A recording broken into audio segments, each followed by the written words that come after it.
So third question பாருங்கள். If AN is equal to 14, CAD is equal to 60, அப்போ PEG அப்படிங்கிறது என்ன? அதாவது ஏஎன் 14, சிஏடி அப்படிங்கிறது 60 அப்படிங்கிறப்போ பிஇஜி என்ன அப்படின்னு கேட்டிருக்காங்க.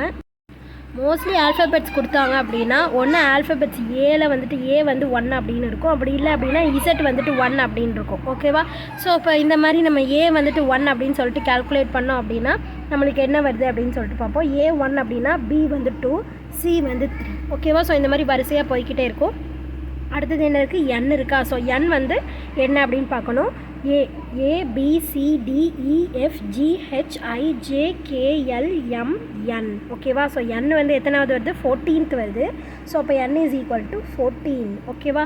ஸோ அப்போ A equal to 1, n equal to 14. இது ரெண்டும் எப்படி இருக்குது? 14 தான் ஆன்சராகவே இருக்குது. அப்போ இது என்ன தான் பண்ணியிருப்பாங்க? கண்டிப்பாக A இன்ட்டு n மல்டிப்ளிகேஷன் பண்ணதுனால 1 இன்ட்டு 14 14 அப்படின்னு சொல்லிட்டு வந்துருச்சு. ஓகேவா? ஸோ அப்போ CAT இஸ் ஈக்குவல் டு 60. அப்போ CAT அப்படிங்கிறது நம்ம எப்படி எழுதலாம்? C வந்துட்டு எவ்வளோ? 3A, A வந்துட்டு 1, T வந்துட்டு எவ்வளோ அப்படின்னு சொல்லிட்டு கால்குலேட் பண்ணோம். ABCDEFGHIJKLMNOPQRST. ஸோ 20 வருது. ஸோ அப்போ இது எல்லாத்தையும் மல்டிப்ளை பண்ண 1 3 is 3, 3 இன்ட்டு 20 வந்துட்டு எவ்வளோ? 60. ஸோ 60. ஸோ அப்போ நம்மளுக்கு என்ன இது எல்லாத்தையும் 3 இன்ட்டு 1 இன்ட்டு 20. ஓகேவா? அப்போ பிஇஜி எவ்வளோன்னு கண்டுபிடிக்கணுமா? பிக்கு வந்து 2, ABCDE இ வந்துட்டு எவ்வளோ? 5. அடுத்தது ஈக்கு அப்புறம் FG, ஜி வந்துட்டு எவ்வளோ? 7. ஓகேவா? ஸோ அப்போ இது எல்லாத்தையும் மல்டிப்ளை பண்ணலாமா?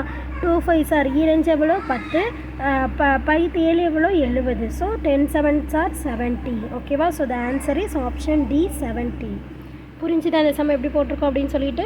ஸோ புரிஞ்சுன்னா லைக் பண்ணுங்கள், புரியலன்னா என்ன புரியல அப்படின்னு சொல்லிட்டு கமெண்ட் பண்ணுங்கள். ப்ளேலிஸ்ட்கான லிங்க் டிஸ்கிரிப்ஷனில் தரேன். ப்ளேலிஸ்ட் செக் பண்ணிங்க அப்படின்னா இதே மாதிரி நிறைய சம்ஸ் பார்த்து தெரிஞ்சுக்கலாம். தேங்க்யூ.